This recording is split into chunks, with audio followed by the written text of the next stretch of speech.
अगर हम अपना 2 व्हीलर या 4 व्हीलर महाकुंभ 2025 में लेकर आते हैं तो उसको पार्क कहाँ पे? आप लोग सामने देख रहे हैं, ये लगभग 1 किलोमीटर की एरिया में फैला हुआ ये पार्किंग। इसका रेट बता देते हैं कि अगर आप 2 व्हीलर लेकर आते हैं तो उसका क्या रेट है, 4 व्हीलर लेकर आते हैं तो यहाँ पर हमको आगे पूछने पर पता चला है कि आप यहाँ पर अपना 2 व्हीलर और 4 व्हीलर ही नहीं खड़ा कर सकते हैं, बल्कि अगर आपके पास कोई छोटा सामान हो या फिर बड़ा सामान हो तो आप इस पार्क में, इस पार्किंग स्थल पर अपने सामान को भी रख।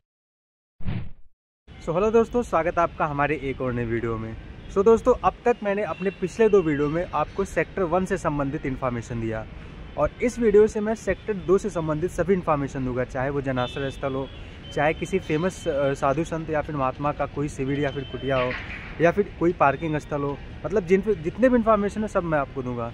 हे गाइस, मेरा नाम विजय गुप्ता है और आप देख रहे हैं विजय गुप्ता संदीप यूट्यूब चैनल को।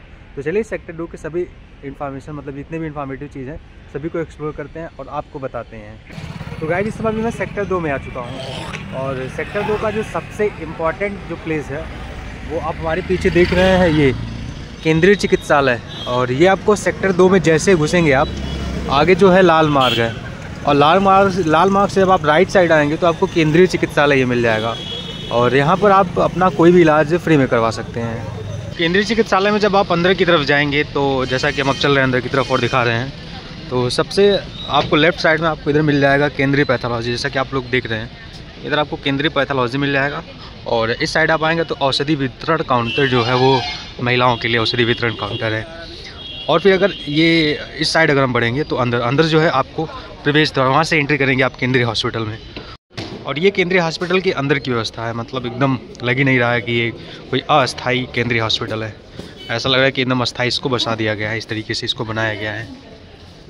तो दोस्तों, आप लोग कमेंट सेक्शन में कई बार हमसे पूछे हैं और लगभग हर वीडियो के कमेंट सेक्शन में हमको यही क्वेश्चन आता था कि अगर हम अपना 2 व्हीलर या 4 व्हीलर महाकुंभ 2025 में लेकर आते हैं तो उसको पार्क कहाँ पे करेंगे। तो हम भी आप लोगों के कमेंट को पढ़ ही रहे थे और हम भी सर्च ही कर रहे थे कि हमको कोई ऐसा पार्किंग स्थल, महाकुंभ 2025 प्रशासन का पार्किंग स्थल मिले जिससे हम आपको बता सकें कि वहाँ पर आप लोग अपना 2 व्हीलर या फिर 4 व्हीलर जो है खड़ा कर सके। तो फाइनली हमको सेक्टर नंबर 2 में पार्किंग स्थल मिल ही गया है। तो जैसा कि आप लोग सामने देख रहे हैं, ये लगभग 1 किलोमीटर की एरिया में फैला हुआ ये पार्किंग स्थल है और यहाँ पर जब भी अगर आप लोग महाकुंभ 2025 में आते हैं, अभी तो ये सेक्टर नंबर 2 का पार्किंग स्थल है, मतलब मैं सेक्टर नंबर 2 को एक्सप्लोर कर रहा था, यहाँ पर जितनी भी चीज़ें मैं आप लोगों को बता रहा था, तो यहाँ पर हमको सेक्टर नंबर 2 में पार्किंग स्थल भी मिल गया। तो आप जब भी अपना 2 व्हीलर या फिर 4 व्हीलर से आते हैं तो आप लोग सेक्टर नंबर 2 में आकर के अपने पार्किंग, मतलब अपने गाड़ी को, चाहे 2 व्हीलर हो या फिर 4 व्हीलर हो, आप यहाँ पर आकर के अपनी गाड़ी को पार्क कर सकते हैं। तो ये है सेक्टर नंबर 2 में पार्किंग स्थल। तो चलिए इसका रेट बता देते हैं कि अगर आप 2 व्हीलर लेकर आते हैं तो उसका क्या रेट है, 4 व्हीलर लेकर आते हैं तो उसका क्या रेट है, और कोई गाड़ी है तो उसका क्या रेट है यहाँ पे पार्क करने का। अभी यहाँ पर हमको आगे पूछने पर पता चला है कि आप यहाँ पर अपना 2 व्हीलर और 4 व्हीलर ही नहीं खड़ा कर सकते हैं, बल्कि अगर आपके पास कोई छोटा सामान हो या फिर बड़ा सामान हो तो आप इस पार्क में, इस पार्किंग स्थल पर अपने सामान को भी रख सकते हैं। तो चलिए सामान को रखने का रेट और आप अपनी गाड़ी जो यहाँ पर आप पार्क करेंगे उसका रेट क्या क्या होता है आप लोगों को पूरा डिटेल में बताते हैं।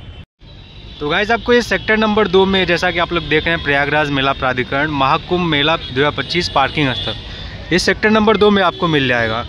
और इसका रेट आपको, अगर आप अपनी गाड़ी लेकर यहाँ पर आते हैं तो साइकिल का आपको 5 रुपये देना पड़ेगा, 2 पहिया वाहन का 15 रुपये देना पड़ेगा, ई रिक्शा, टैक्सी, टेम्पो या फिर 3 व्हीलर का आपको 50 रुपये देना पड़ेगा, कार, जीप, ट्रैक्टर ट्राली का 65, मिनी बस का 260 रुपये, और छोटे सामान अगर आप लोग रखते हैं तो 25 रुपये, बड़े सामान रखते हैं तो 50 रुपये।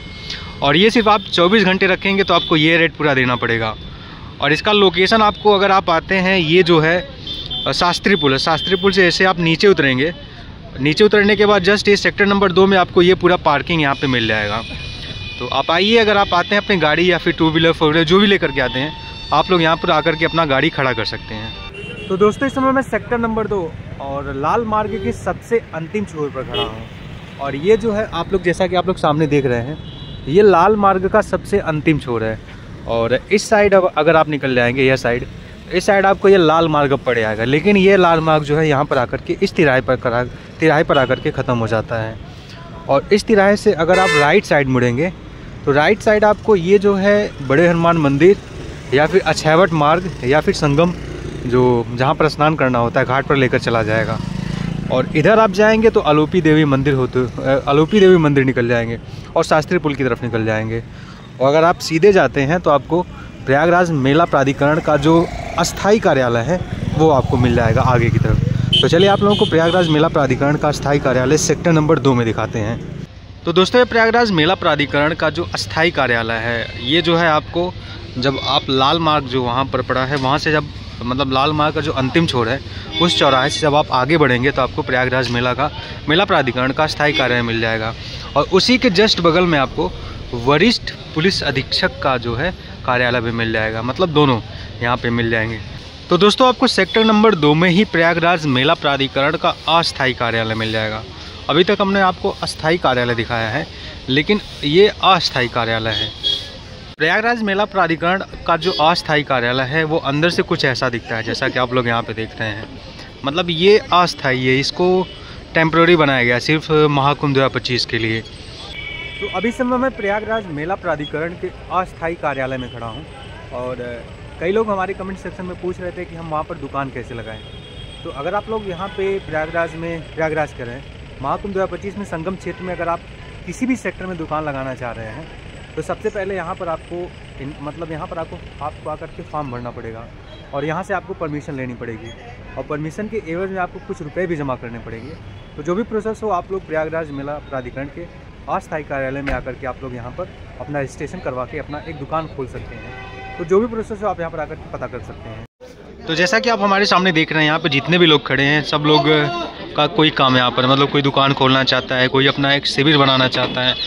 तो यहाँ पर महाकुंभ 2025 में आपको कोई भी काम हो, आपको यहाँ पर आना ही पड़ेगा। मतलब प्रशासनिक संबंधित कोई काम हो, कोई दुकान खोलना चाहते हैं, कोई शिविर बनाना चाहते हैं, जो भी कुछ करना चाहते हैं, तो आप लोग यहाँ पर एक बार आकर के पता कर सकते हैं कि हम वो कार्य कैसे कर सकते हैं। आपको यहाँ पर आपको पूरी डिटेल में पूरी जानकारी मिल जाएगी, जैसा कि आप लोग देख रहे हैं, आप लोग पता कर रहे हैं।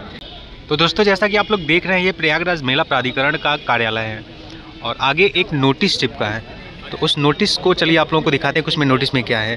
जनरली इस नोटिस में यह है कि अगर आप लोग प्रयागराज महाकुंभ 2025 में अपना कोई भी दुकान खोलना चाहते हैं, अस्थायी दुकान खोलना चाहते हैं, तो आप यहाँ पर इस नोटिस को पढ़ करके आप यहाँ पर जो भी कुछ हो प्रोसेस आप जान सकते हैं। तो इस वीडियो को पास करिए, इस नोटिस को पढ़िए और जो भी कुछ दुकान खोलना चाहते हैं तो आप ऐसे खोल सकते हैं। सो दोस्तों, इस वीडियो में सेक्टर नंबर 2 के जितने भी इम्पोर्टेंट ऑफिस, कार्यालय, शिविर, पार्किंग स्थल, जन आश्रय स्थल जितना भी था सब आपको हमने दिखा दिया है। और अब अगले वीडियो में हम आपको सेक्टर नंबर 3 का जितना भी ऑफिस है, कार्यालय है, सेक्टर शिविर है या फिर कोई जन आश्रय स्थल है, सब कुछ आपको दिखाएंगे। तो इस वीडियो को यहीं पे एंड करते हैं। अगर आपको ये वीडियो इन्फॉर्मेटिव और मतलब अच्छा लगा हो तो प्लीज़ वीडियो को लाइक करिए और चैनल को जरूर सब्सक्राइब करिए। जय हिंद।